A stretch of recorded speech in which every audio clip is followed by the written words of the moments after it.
Hello, everyone, and welcome to another episode of Canadians with Disabilities and Their Allies. My name is Brent Frain. I'm the host. The show is also known as PWD Allies Podcast. Check it out on your favorite app, wherever you find it best suited for you.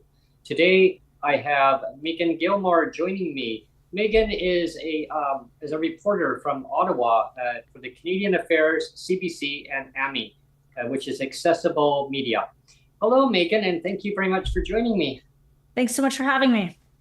Yeah, it's a great pleasure having you on and talking about the very important discussions today about, the problem with MAiD and disability.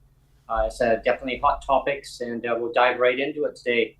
Well, first of all, Meagan, how did you get involved with as a reporter?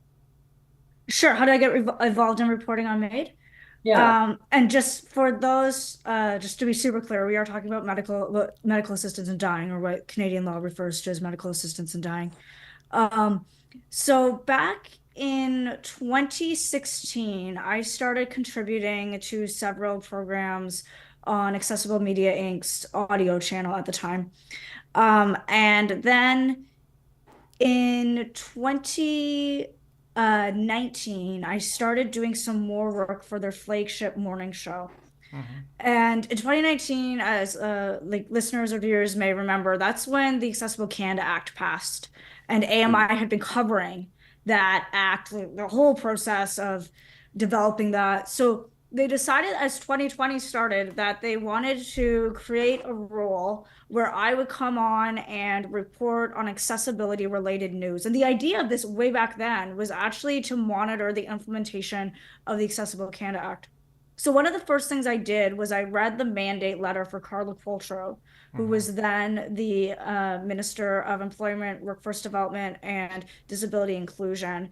And in it, there was a note that one of the tasks that the Prime Minister wanted her to do was to be involved in the drafting of legislation that would comply with the 2019 Truchon decision out of Quebec that found the naturally reasonably foreseeability criteria in the criminal code sections about MAiD to be unconstitutional.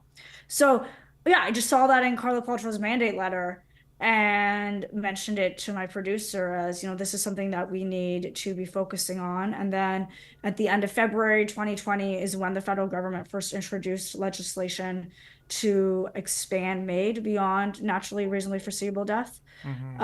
So I've been reporting on it ever since, originally for AMI and then for other publications as well. Did some freelancing for TVO about it. It typically will be in the background of any other disability reporting I've done.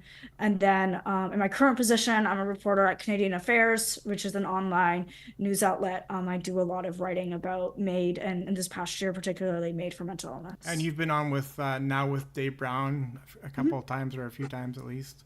Yeah, so I have a regular spot with them every other week I'm on. Yeah. And we should say that our mutual friend Kent is in chat right now. And I wanted to mention, we were talking off air that we both know that Kent was on an advisory panel for MAiD, like he was like part of the ethics, like an ethics panel for MAiD.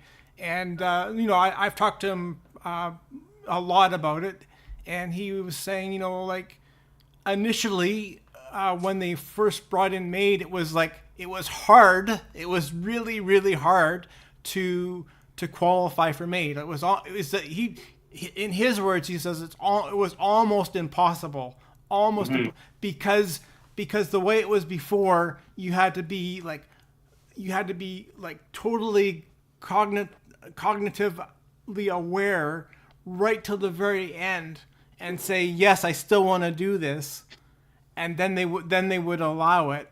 And Kent says now that it's gone so far the other way, where like we were talking again off camera, where it's like, well, now I'm depressed, and so now like let's qualify for MAiD now.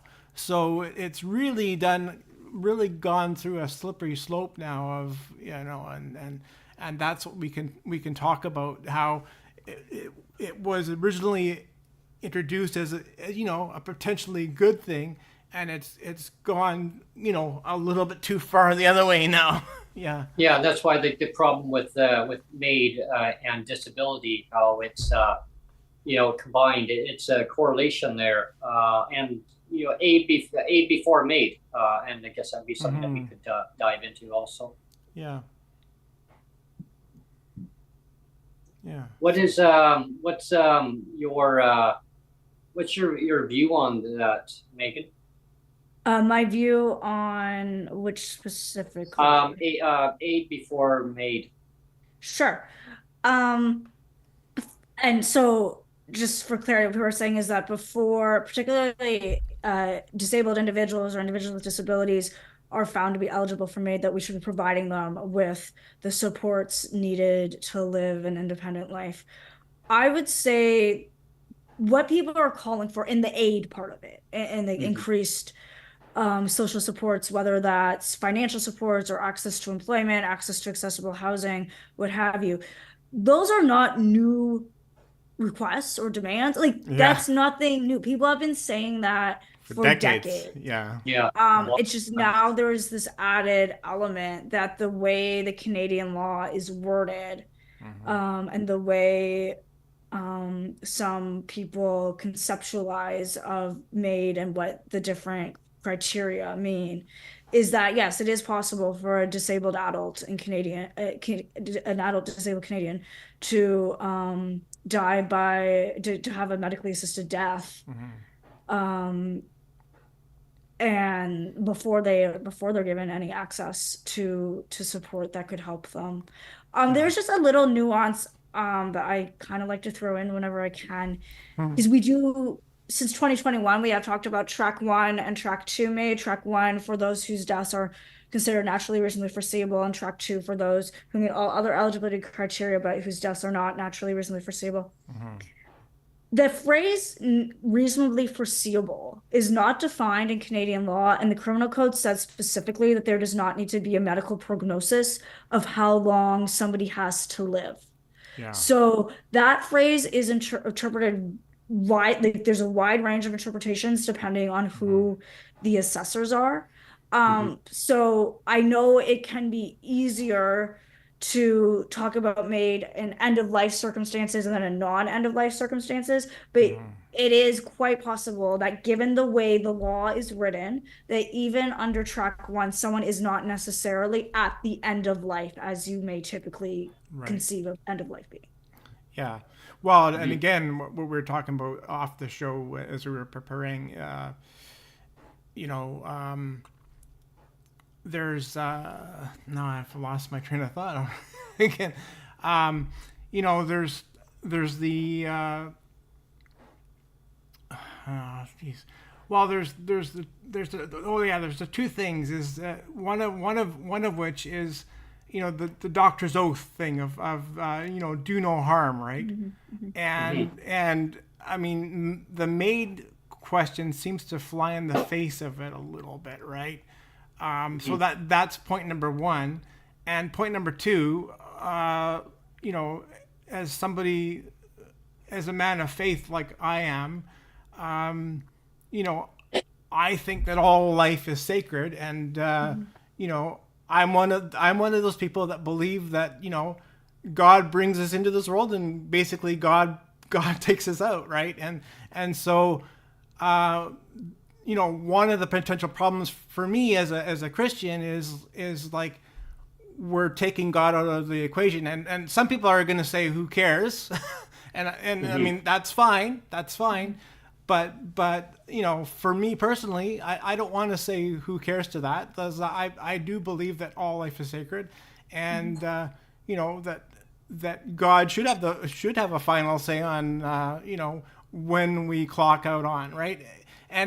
But having said that, I do appreciate there is a space for MAiD, for, as we were saying, for track one, where it's very easily foreseeable, sort of like a hospice situation where you're kind of guaranteed end of life. You can kind of, you can see where that kind of fills that void, right? But the idea that like I said, the doctor's oath thing of do no harm, and like I said, particularly as a Christian, like, I respect life for what it is, and again, people that don't have the faith can disagree with me, and that's fine. But that's where I have a problem with it as well. Yeah. Neil, there was a comment earlier that we were talking off screen about extreme poverty, and that was definitely something. But seems like the political parties, I don't know why, it doesn't matter which ones, involved in it, is imperative. Like maybe we'll dive right into with Meagan on that. It seems like each party, I don't know, it's either they toe the party lines or what, I'm not sure, but it's the rates of the poverty, of the disability rates across Canada are extreme poverty levels, and with that announcement of that Canada disability benefit that just completely got bongoed right down, like like a disability tax credit was used as a leverage, saying that maybe 40% of the total 1.5 million disabled Canadians in provincial and territories would maybe qualify, but for $6.66 a day, to a maximum of $200. As I like to say, the devil's in the details, right? Yeah, exactly. I mean, it's ironic the amount that they came up with on that, and it's a slap in the face, should we say, to the disabled Canadians, because I mean, the consultations, I mean, they basically made it like that MAiD was made easier to apply for than getting disability supports for Canadian citizens. I mean, they're all taxpayers one way or another. I mean, they all pay tax when you go to the grocery store. So I guess the myth is always like, well, they don't pay tax, so they're not part of society. Well, they are. I mean, and I guess it really hurts when you hear a MAiD is getting kind of pushed as a narrative saying, well, it's easier, you're suffering, well, just go and apply for it, just, but people want to live. I mean, of course, people may say, well, Brent, don't speak for me. I mean, I can make that decision for myself. True, but if you're suffering because of deep legislative poverty, there is a problem, and that's where I stand on that. There is a problem where people should be given the proper level of a livable income in Canada. I mean, nobody should be suffering in poverty, and anyone get a disability life. On our last show, I had that Spider-Man meme, right, where all the Spider-Mans are pointing at each other, right? And I don't know if you saw that one, Meagan, but on that show, one of our panelists, MJ, he actually had a question that he wanted to, and you kind of alluded to it, Brent. This idea that it appears that kind of all levels of government really don't want to help us, or that there's this this kind of natural disdain for the disabled community, and I just want to get your opinion on that, as if you see that, or what your opinion about that is this kind of that it doesn't really matter. This is what MJ's main point was, that he says it doesn't really matter the party.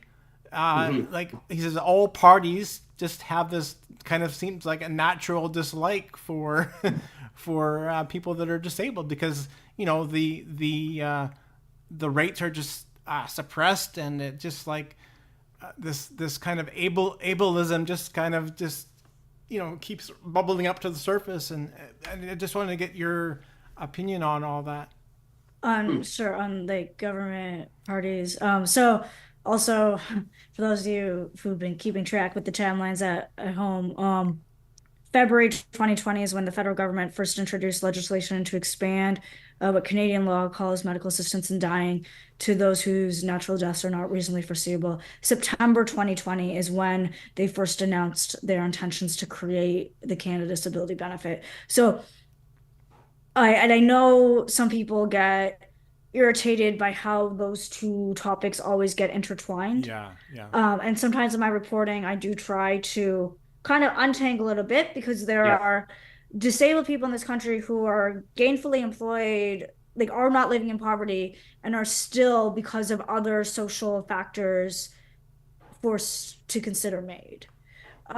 So removing poverty is not going to solve all the problems. It might help alleviate some, but it will not solve all of them. But people, I know there's just this frustration. Why do all these topics, why do they keep being brought up together? I would humbly submit one of the reasons why they are often intertwined is because the federal government intertwined them.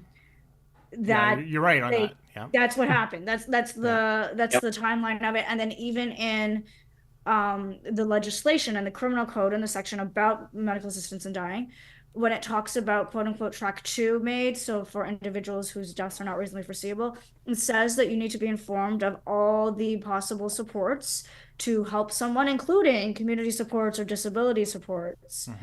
And so I think wanting to assume the best of certain individuals, I think maybe the intent behind that clause was, hopefully this will spur a conversation about why these available supports are not enough to help somebody. I don't know if it did that. And then there's the complexities of many of those supports that people need, like home care supports, so home care attendant supports, or financial assistance, are provincial or territorial jurisdiction, not federal jurisdiction. So then it gets even more complicated. But I would just humbly submit that one of the reasons why these two topics get intertwined is because the government intertwined them. So they kind of built this situation for themselves. As a journalist, I really don't want to assume a lot of intent for people. I can report on what they've done or not done. I don't want to report on their intent. So I do not feel comfortable saying that every elected politician in this country has an inner hatred towards disabled people. I don't think we can say that. Well, I think we can say that. I'm always careful not to use the word. I mean, I mean that was kind of brought up on the last podcast too, and I want to stay away from hatred and inflammatory language. But I do think, like we were talking about on the last podcast. I mean, I think it's unavoidable that you can say that the whole bait and switch, as I like to say, like we were under the impression for a good 4 years. That it was the CDB was going to be poverty level support. I mean, everybody was talking about it, like across the whole board. The whole board, everybody was talking about poverty level support, and it's like, okay, we're going to get poverty level support, and then you get this $200, and it does. It feels like a gut punch. It feels like a disrespect. Yeah. So. Go ahead. So I completely agree, and I understand that feeling. Let me finish my thought, though, about what I was saying about how I don't want to assume that they all personally have some inner hatred towards people with disabilities. I don't know if I can say that. I think what we can say is the policy decisions, like you were just speaking about, are woefully inadequate, and in this case, do not reflect at all the advice that they were given. So I was in the budget lockup last month. I got my 400-page budget at 9 a.m. The first thing I did, we went through the table of contents to see if the Canada Disability Benefit would be in there. I thought it wouldn't be. If I was going to put money on it, I was going to be like, yeah, they're not going to mention it. But they did. And then I looked at it, and I could show you the page I had in front of me. I was like underlining all the details, and I felt like I was just going through a checklist of, here's everything people said, this is how you should design the benefit. And I felt like the government looked at that and said, okay, and then promptly decided to do the opposite of everything that they were told by numerous sources to do. So I think what you can say clearly is that they ignored Yeah. the advice and recommendations of many people. I do think. Can I sing now just before you finish your thought? One of these things is not like the other. One of these Right. things is not the same, right? That's what it was kind of like, where we had Well, all this it's input, like they did a all this 360 input on. from all these advocates for years. You had 4 years of all this advocacy input, and they're like, "Oh well, we don't need to listen to the advocates. We'll just go over here and do our own thing, right?"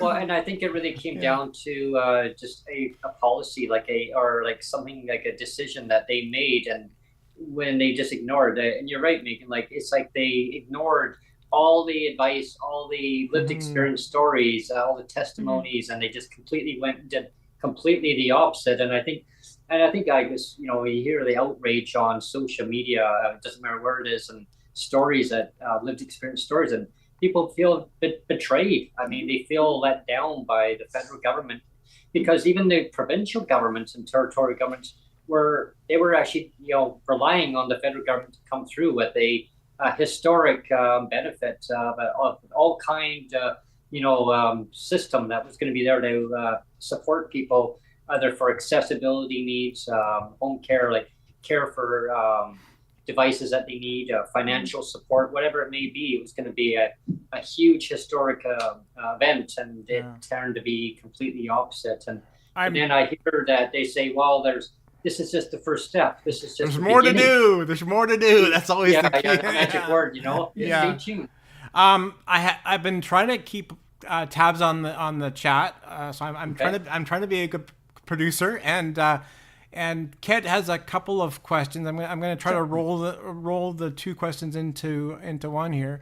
The first comment he makes is that that some of our elected official politicians are people with disabilities themselves, and that's true. And actually, that's one of the things that annoys me is that because we have examples here of here in BC provincially. There's one woman in particular. Sometimes I don't even want to say her name, but I'll say her name this time. Michelle Stilwell.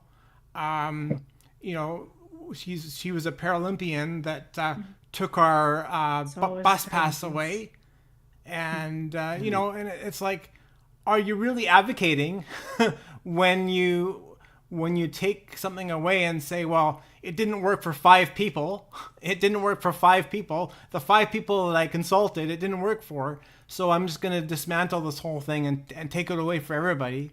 That to me is just stupid. So that's Mike. That's I got Mike Morris in my head now too. But that's Kent's first comment. The second comment he had is he says, Meagan, do we have any demographic statistics on the percentage of MAiD applicants living below the poverty line? So is there any kind of that's a great question, stats? Kent. Currently, we do not. There were new reporting regulations, so like rules about information that needs to be reported about individuals who have a medically assisted death, that 2023, I believe, is the first year that those were taken into effect. So we might get more detail in this October when Health Canada is scheduled to release its report on medical assistance in dying in 2023. I don't know offhand how much those reporting regulations ask about poverty. I do know that they're supposed to ask about disability, but I have seen, so in my work, I've read several different written MAiD application forms from different provinces and territories. And I do know that on some of them, the updated forms, there's a section where somebody can write about if they have a disability or not, but there is also in some of them a clause that says, if you don't want to write about this, you don't have to. Yeah. Oh, okay. So you give the person the option to opt out, which personally I disagree with giving that option in this case when it's federally regulated that you need to be disclosing this data. But yeah, so all this to say it's still unclear. And then I would also just reiterate my previous point that there are people with disabilities who are not living in poverty who are still considering medical assistance in dying. So you need to keep a full picture in mind and not just be focusing on the poverty aspect of it, as important as it is. But the track 2 is where it does get muddy, right? Because if it was just track 1, then track 1 by default basically rules out the whole poverty discussion, really, right? So it's only in the track 2 situation where you're muddying the waters with the poverty discussion. Personally, I'm not convinced of that.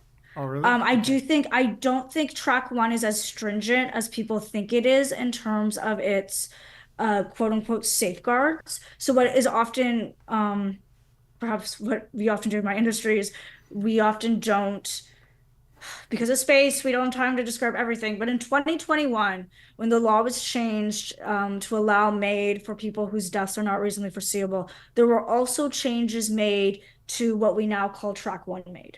Okay. So existing safeguards, some of them were loosened. For example, we went from having 2 independent witnesses required to sign your application form to 1 independent witness. We took away the 10-day reflection period. So it used to be that there had to be 10 clear days between somebody's assessment and when somebody actually had their medically assisted death. That is no longer required in a track 1 situation. Oh, wow. Okay. So I'm not convinced that track 1 is as stringent as people may think it is. And even before Bill C-7 was passed in 2021, we did have reports of individuals with disabilities who were not dying,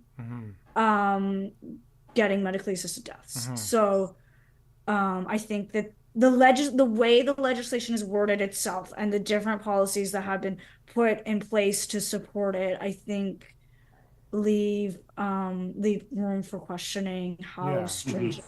And Kent again in chat has made the point again that the reasonable foreseeable thing is not defined, and that's an important thing that you have to harp in on.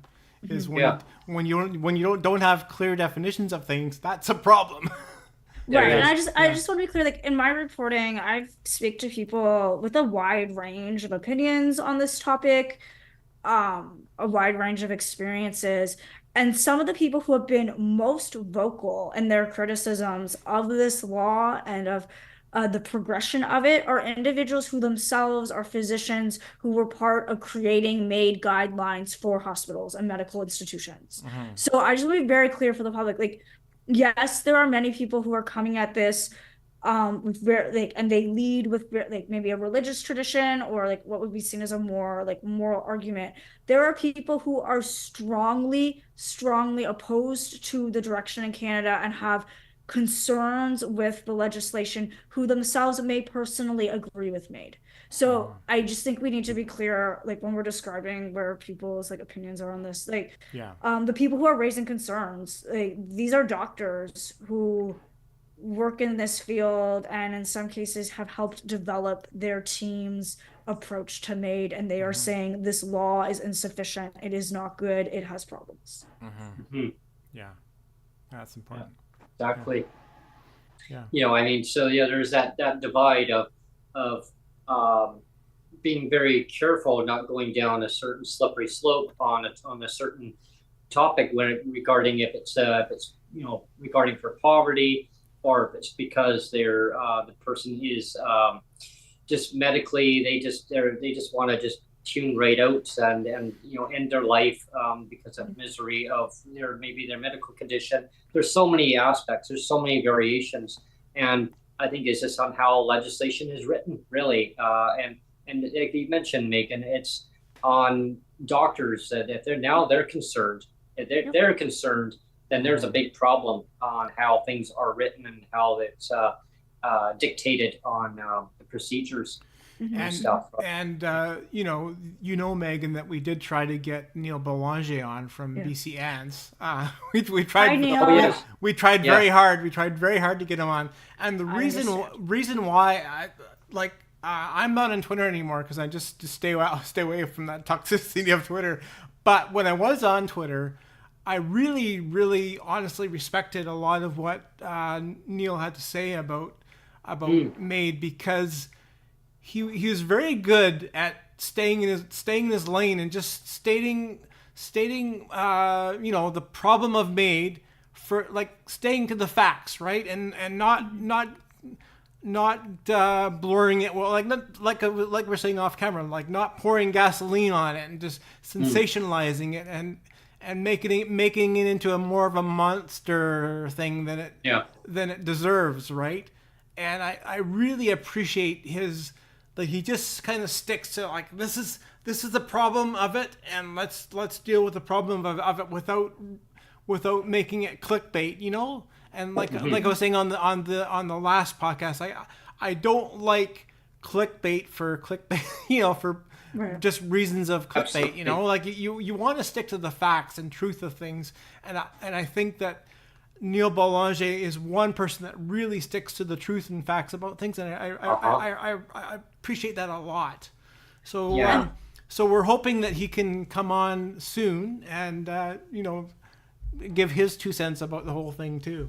I'm looking forward to that if he's able to do happens. that. That'd be great. Yeah. Also, but what I would just add to that is there are some facts about MAiD in Canada that sound sensational but are actually just facts. Yeah, that's true. Yeah. So like what I just said a few minutes ago, that under track 1 there is no mandated reflection period. That doesn't mean that you'll never have a pause between when somebody is deemed eligible and when their death is, but it also means you don't need to have that. Like, that it can happen on the same day. One of the things I often try to point people to, if they want more information about this, is last year Health Canada published a model practice standard, as well as guidance to the profession about helping doctors determine eligibility, particularly in more complex cases. And this was written with the view to Canada allowing MAiD for individuals whose sole medical condition is a mental illness. Of course, that has been delayed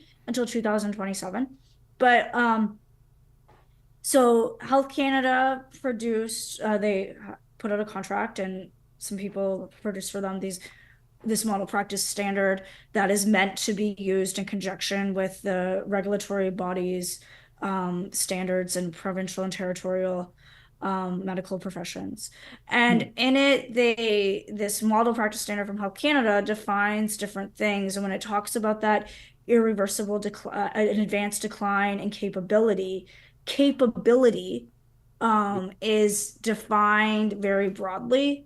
So it would mean, like, not just physical activities, but social activities, occupational, so like job activities. If you're experiencing, an advanced and irreversible decline in functioning and capability, that may, and it goes out of its way to tell you, like, that capability is not strictly referring to the symptoms to somebody's medical condition. It's not. It's referring to other things. And that in and of itself sounds sensational. And I would say, but it's rooted in publicly available documents paid for by the government of Canada. Yeah. So, Well, and Brent, I mean, we might be going a little off topic here too, but remember the one podcast that just you and I did together, and we had a podcast called the grass is green and the grass is blue, or the sky is green. The sky is green and the grass is blue. Right. And the reason why I did the whole podcast about that is this whole idea of, like, we're talking about definitions, the importance of really nailing down definitions, because I mean, we were really simplifying it, right? We were, but when like, I'm wearing a white shirt right now, right? I mean, everybody can see that I'm wearing a white shirt. But if you say I'm wearing a black shirt, and if Meagan says I'm wearing a black shirt, if 1,000 people, you could have 1,000 people or 10,000 people saying I'm wearing a black shirt, the fact that I have 10,000 people telling me I'm wearing a black shirt, that does not change the fact and the truth of that I'm wearing a white shirt, not a black shirt.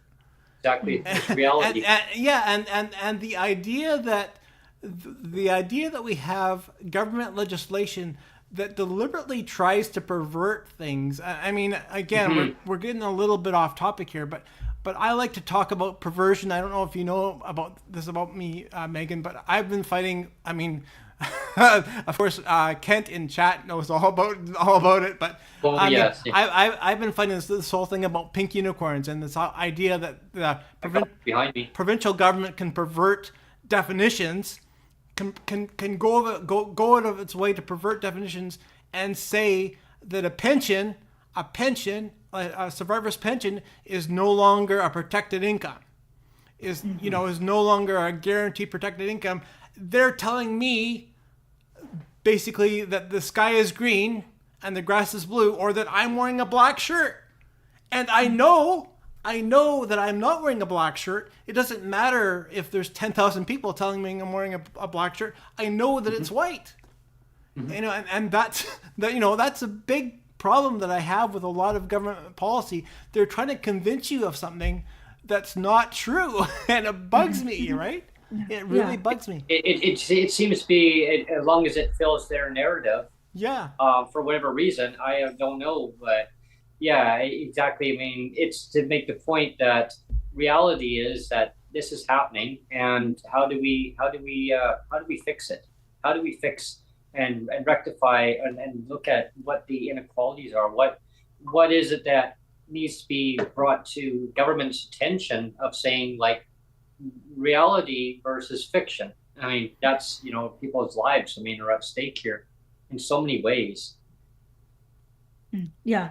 And going back to just what you were mentioning there about, like, how do we change this? And earlier we talked about the Hippocratic Oath, like, do no harm. To be fair, I do want to say that individuals I've spoken to who are doctors, who are MAiD practitioners, who would administer the drugs that cause someone to die. For many of them, they do not see themselves as doing harm. They would say that they are providing care for their patients, that this is a service, and that this is what the patients want. So I do think, as much as a lot of, like, I think a lot of, like, my job as a reporter is to point out, like, the facts of, like, the law and the systems that are here, and the facts of these people's stories, people who feel coerced into MAiD.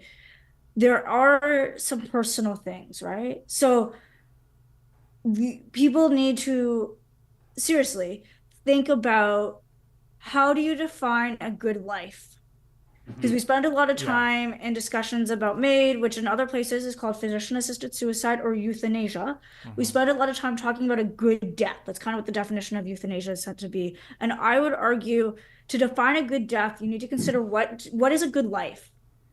And there seems to be this belief by many people that a good life cannot include any form of suffering that I cannot control, or that cannot be alleviated in a way that I deem appropriate. And personally, I would just challenge that idea that suffering cannot be part of a good life. I think it can be, but totally. All that to say, like, you can change the law, you can increase financial supports, you can increase supports to employment, to meaningful and gainful employment, which is a whole other part of this conversation. You can do that all you want, but at the end of the day, there are also people's personal values that come into this, and the decisions that we make about what is the role of suffering. What does this whole question of personal autonomy, what is that, and does it exist?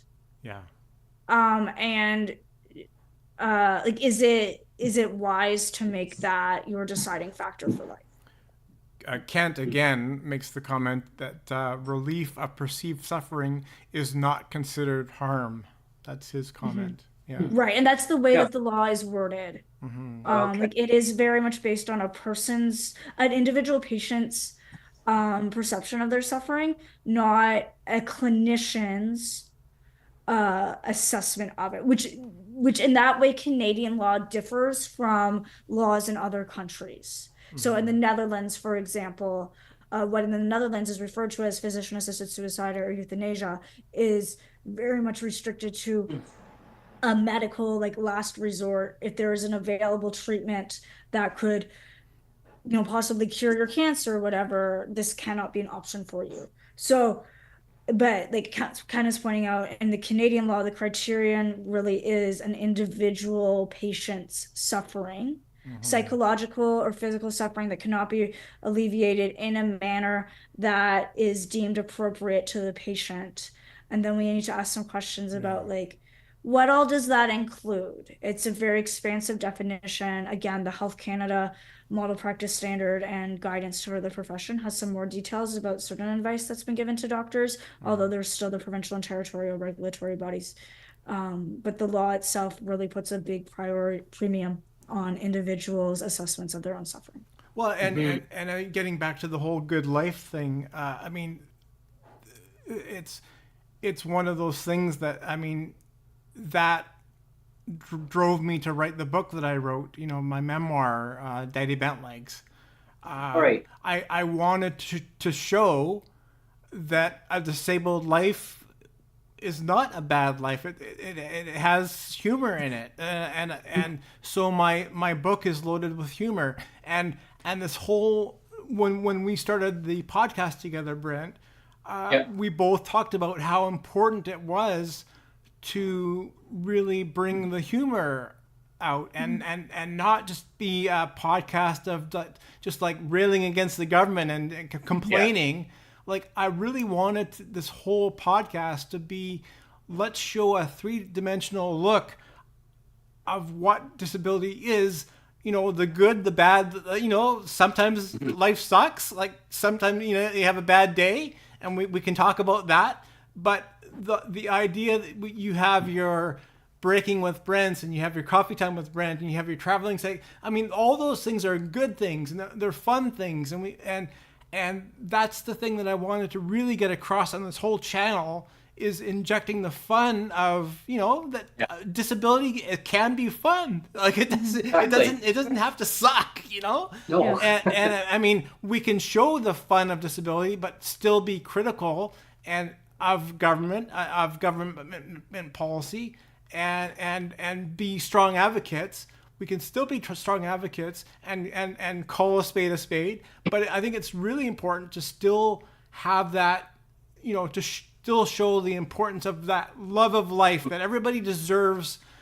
Everybody deserves to have, everybody deserves to have a good life, and to think their life matters, right? Sure. And like we were saying earlier, when you have that decision of the CDB of only $200 now, like I said, it is a slap in the face, where government is seemingly saying, a disabled life doesn't matter. It's not a priority. And so when our own governments are saying, a disabled life isn't a priority for us, that sucks. That sucks. And like Kent was saying earlier, we do have a few disabled people in positions of power in government, and I think they're not doing enough. I mean, like we said, we had that one Michelle Stilwell. I mean, she deliberately grenaded the bus pass and said, "Here, I fixed it," And it's just like, you can't do that and call yourself an advocate. I'm sorry, you can't. You cannot do that. And unfortunately, we have a lot of examples of people with disabilities in positions of power where they're not using their power for good. I'm wearing my Spider-Man Marvel shirt today. Yeah, I see that. And I'll quote Spider-Man when his Uncle Ben says, with great power becomes great responsibility, right? And I wish the governments would, like, whether they're provincial or federal, would really take it to heart and realize, what, you're in a position of power. You have the responsibility to either decide, am I going to do a good thing or am I going to do a bad thing? I mean, that is a choice, right? And so you have to have that in the back of your mind. Like, with great power comes great responsibility. So are you going to be the one that says, you know what, I don't care? or are you gonna really push and say, a disabled life matters, and we're gonna prove that disabled life matters by having good policy, Yeah, I mean, it all comes down to choices. And there was an interview that was done. I saw it on the news hours, and there was a reporter, Vasi. I can't pronounce her last name. Vasi Kapelos. Yeah. Yes, that was a great interview. Great interview. Yeah, really good interview. I'm not sure if you saw her interview, Meagan, but really good interview with the minister who's in charge of disability for the new program. And the federal program. Yeah, for the federal program. Yeah. Some real hardball questions, but again, it was kind of like a no answer. It was like that's how I perceived it as, well, there's more to do. This is just the beginning, more to do. Right. It was, I hear you, and it was kind of like magic words. And that's kind of, it's unfortunate because I know she took over for the other minister that was in charge of it, and there was supposed to be consultations with the provinces and territories for the last 2 years. And now it's sounds like, well, this is just the beginning. We're going to be consulting, make sure there's no clawbacks. And meanwhile, it looks like there could be clawbacks. So it's all the unknowns right now. And so I think that's why the disability community across Canada and the advocacy groups are very disappointed. And like Neil said, it's almost like a slap, right? Saying, well, we need to do better, but there's more to do. Yeah. We're getting close to the top of the hour. I didn't know if you wanted to start closing comments now, but it's been a great show. This has been fabulous. I really enjoyed having you on, Meagan. Definitely. And definitely, I mean, with all your reporting, and so I'm sure over time you've come across so many neat stories of people with lived experience and what they have to tell you, and really like the input. I mean, like what do you see going forward on a lot of things in your reporting on things? Like maybe you can tell us a little bit more. Sure. Yeah. So at Canadian Affairs, and just to be super clear, like anything and everything I've said on this podcast is my personal opinion, not the views of my employer or colleagues. But yeah, we're hoping to be continuing some more reporting on MAiD. Should have a piece coming out shortly. So as we speak, it is May 13th. We should have a piece up on the site later this week that's related to Track 2 MAiD specifically. So we'll be covering that. And yeah, I'm like, I've been telling people, like, I've covered that Canada Disability Benefit since September 2020. I'm not giving up on it now in terms of reporting. I'd like to see where this story takes us.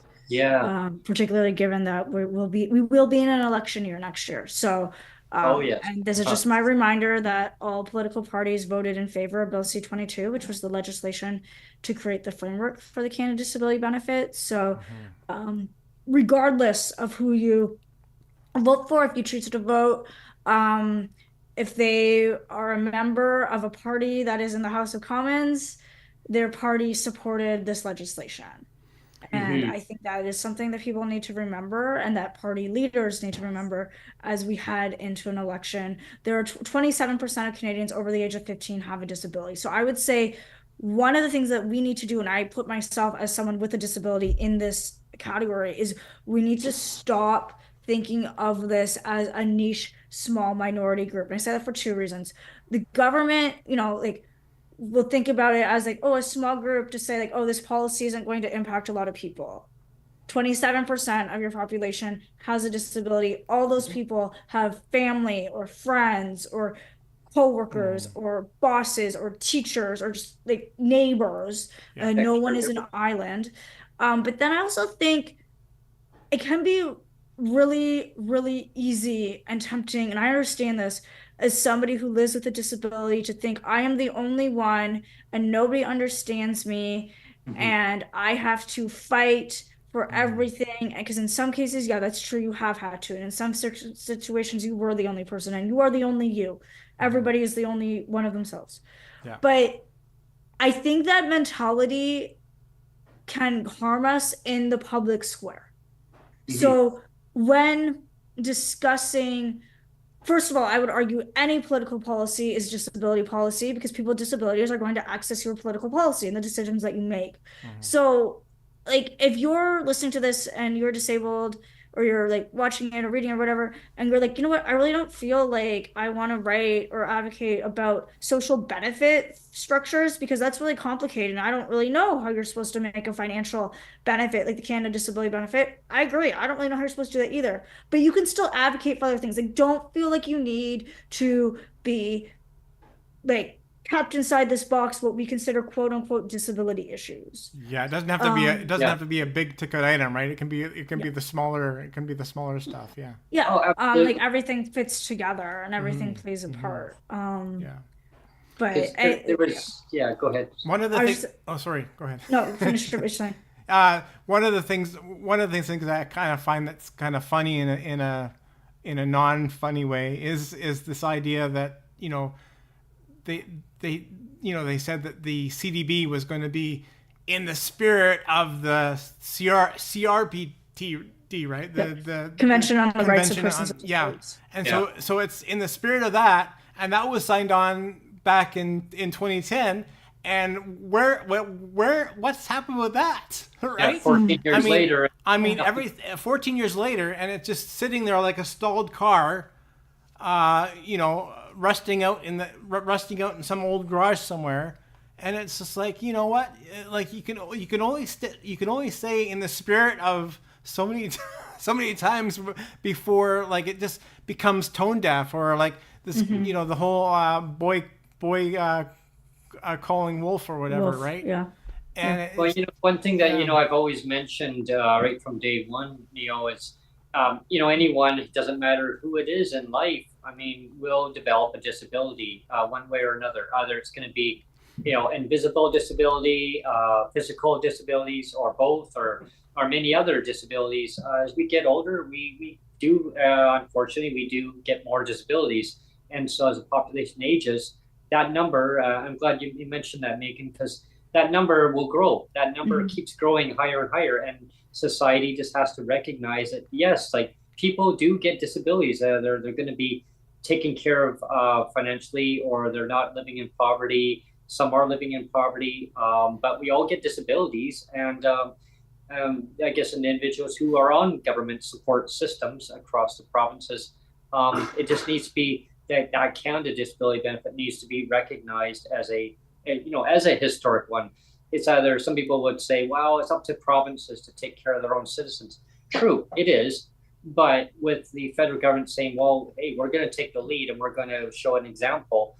And I think that's where the disconnect, where the provinces thought, well, it's like almost like egg in the face. And I'm not pointing fingers at any provinces politically or whatever, because that's not what it's about. It's all about like legislation, policies, and it's just, I think it's all, they all have to work together. Like, let's get this done. It's either provincial deals with it or federal deals with it. And I think the opportunity is there. And yes, like there's an election coming next year, and I think that there is definitely time to get this right. But what I would like to see in the meantime, and I'm not sure if you actually saw this, but we probably have. I mean, it was floating around everywhere for a while. It was trending actually on Twitter, on social media. DERB is the word. And I mean, maybe there's a different word going forward that a narrative can get pushed to get people some intern help in the meantime while this all gets sorted out and get it done right.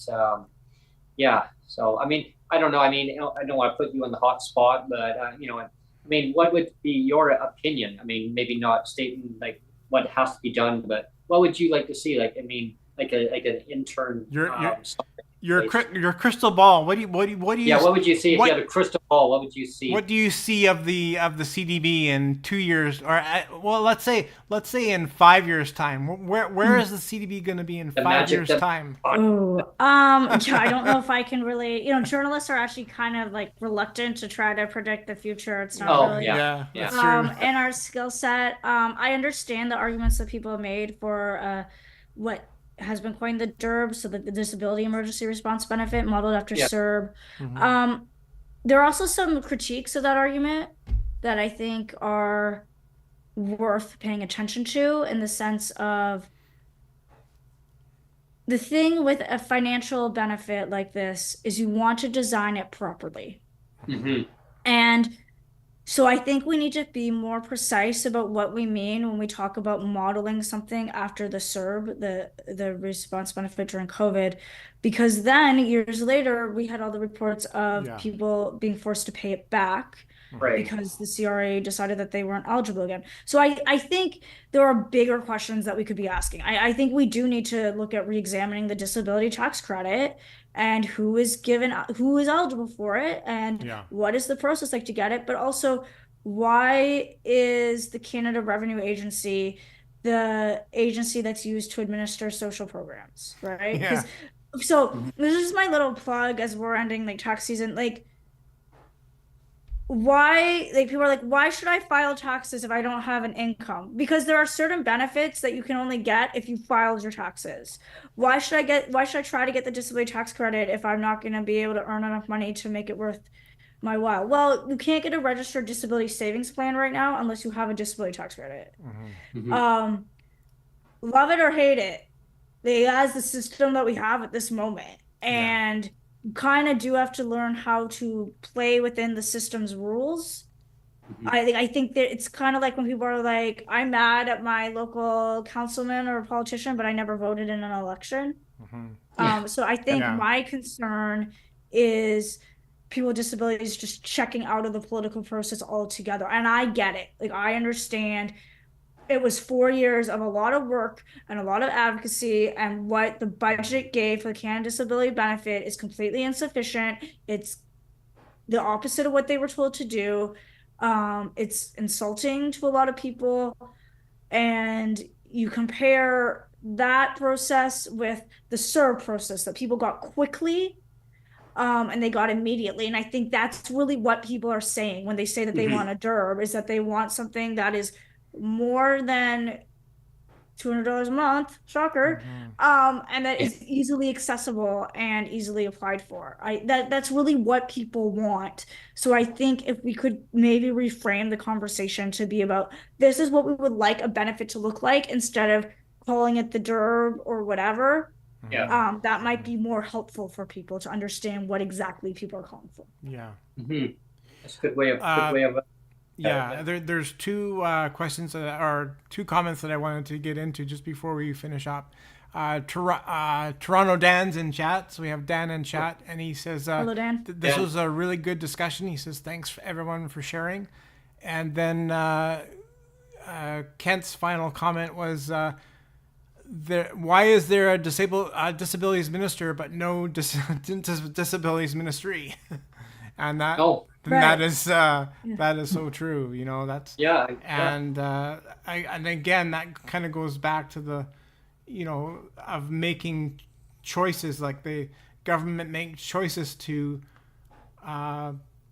put gaps there in purpose. Like, it's almost like it makes it easier for them to make bad choices if they kind of rig the system to begin with, right? Well, and that's why I agree that individuals just need to get out there and vote. I mean, and just, I know it's hard, right? Because you're probably looking at it from a disability point of view, and saying, well, no party cares. I mean, it's really the policies, it's the legislation that's written. It's you just get out there and vote, because if you don't, and then you say, well, and if something happens, say, well, now you say, well, who'd you vote for? It's the pink unicorn behind your head, Brent. It's all the pink unicorns. Oh yes, this one, and many more. But I mean, it's hard, right? It's really difficult of saying, well, who to vote for. And I'm not going to be the guy to say, well, vote for this one or vote for that one. It really matters. It comes down to legislation and changing it and making it better for everybody, for whatever the situation may be, and just working with the tools and finding out what's going to work, what's not going to work, and getting it right. Because $200 maximum, maybe. But I still think that DTC, it should not be a card to say if a person gets it or not. I think it should be streamlined across. Because I guess what I've always said before in other previous podcasts too, Meagan, is like a person's disability doesn't go away.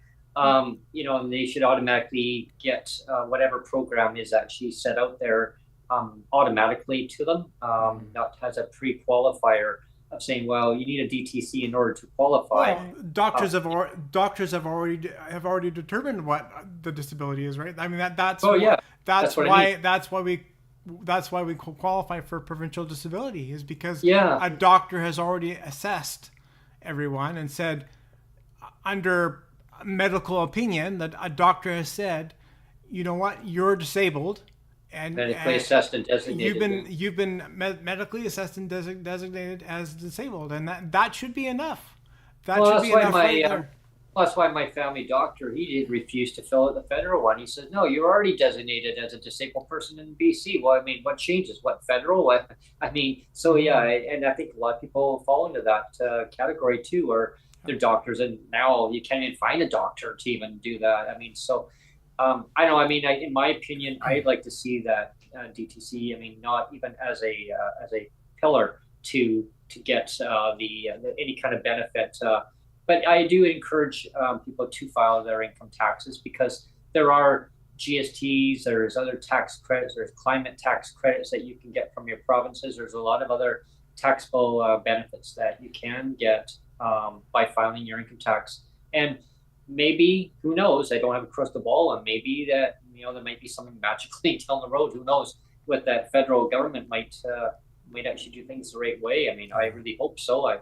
I'm not getting my hopes up that, of course, next year is the the federal election, unless it happens sooner. Yep. I don't know. I don't have the crystal ball, but let's all think poverty level support, will it into existence. Poverty well, level. Yeah, and I mean, just do your part as a disabled person, advocate the way that you feel that you can advocate for, and rather than just getting, I guess, involved into saying, like, how can you change things? I mean, just keep pushing your narrative and contacting the MP who represents your area, and let them know how you feel. Let them know, and then maybe they'll get to the House of Commons, and they'll actually speak and maybe use some of your person's quotes of saying, this is what's going on, and if we all work together, and your friends, your relatives, your caregivers, who name it, your grandparents, we all vote. And as we all get older, I mean, the disability community, we get stronger together, and as allies too. So definitely, I guess with that being said, that'd be my final comment. I want to thank you, Meagan. Definitely, I'm gonna pass the mic over to you, Meagan, for any other further comments. But first of all, I want to thank you for coming on to the show, and let's do this again in the near future. It was a great show. It was a great show. Oh yeah, thanks. Yeah. Thanks so much for having me. And just a couple of closing points. If you're interested in any of the work I've been doing, CanadianAffairs.news. That's where you can find this stuff I do in my full-time capacity. I'm at Meagan Gillmore. Do you want me to put any links? Do you want me to put any links down? You can put those in. That's fine. Sure. And contact information is on the website at Canadian Affairs. Feel free to reach out with story ideas. The other thing I would say, when we talk about the poverty thing, because we did bring it up in this conversation about MAiD, and I would just again to remind people, you can help raise people out of poverty, and that still does not take away the incentive for MAiD, right? MAiD is in the Criminal Code of Canada. It's those laws that need to be examined if you want to do legal reform on this. That's where that would happen. That's in the Criminal Code. But also just remember, and I've said this before in other podcasts, I get it that living with a disability can be incredibly challenging at times, and incredibly difficult and incredibly isolating. It could also bring a lot of fun and a lot of joy and a lot of friendships. And it is not a reason to end your life. Yeah, 100%. So just keep that in mind as you go forward. Yeah. That's a very good way of ending this session on that. Good mic drop. Yeah, exactly. The way others is boom. Right. Yeah. Well, I want to thank everyone for tuning in, and definitely I'll have you back on in the very near future, Meagan. Yeah. Thanks everyone for tuning in today. Thanks everyone. Thanks everyone.